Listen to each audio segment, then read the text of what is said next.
எதிர்க்கட்சி தலைவர் உதயநிதி நேத்து நடிகை த்ரிஷாவா அவதூறா பேசினதுக்காக வழக்குல கைது செய்யப்பட்டாரு. உடனே நேற்றிரவே விடுதலை செய்யப்பட்டாரு.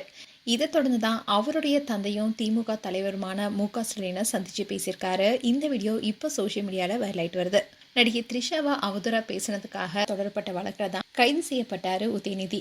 தஞ்சை பக்கத்துல இருக்க செங்கிப்பட்டி காவல் நிலையத்தில் தான் விசாரணைக்காகவும் அழைத்து செல்லப்பட்டாரு. இந்த விஷயம் தான் நேற்று பரபரப்பை ஏற்படுத்தினுச்சு. இதை தொடர்ந்து தான் நேற்று இரவே அவர் விடுவிக்கப்பட்டாரு.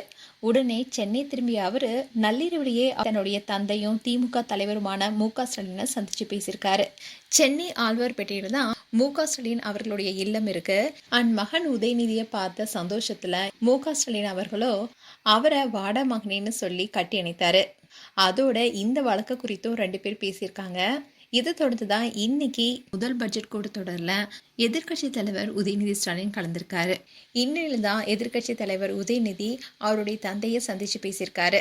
அப்போ திமுக முன்னாள் அமைச்சர்களும் கட்சியுடைய மூத்த நிர்வாகிகளும் உடன் இருந்திருக்காங்க. நேற்று தஞ்சாவூர் செங்கிப்பட்டி காவல் நிலையத்தில் எதிர்க்கட்சி தலைவர் உதயநிதி ஸ்டாலின் கிட்ட காவல்துறையினர் விசாரணை நடத்தினாங்க. விசாரணை முடிந்ததுக்கு அப்புறமா அவருக்கு ஜாமீனும் வழங்கினாங்க.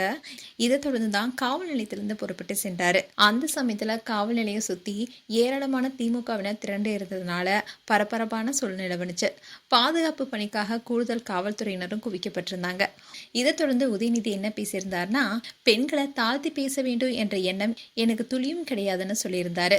தஞ்சையில் விவசாயிகளுக்காக ஆதரவா 25 நிமிஷம் பேசினேன். அந்த பேச்சு விவசாயிகிட்ட வரவேற்பு பெற்றுச்சு. அதை பொறுத்துக்கொள்ள முடியாம தான் இந்த அரசு என் மேல பொய் வழக்க பதிவு செஞ்சிருக்காங்க. இதை சட்ட ரீதியா எதிர்கொள்வேன்னு எதிர்க்கட்சி தலைவர் உதயநிதி சொல்லியிருந்தாரு.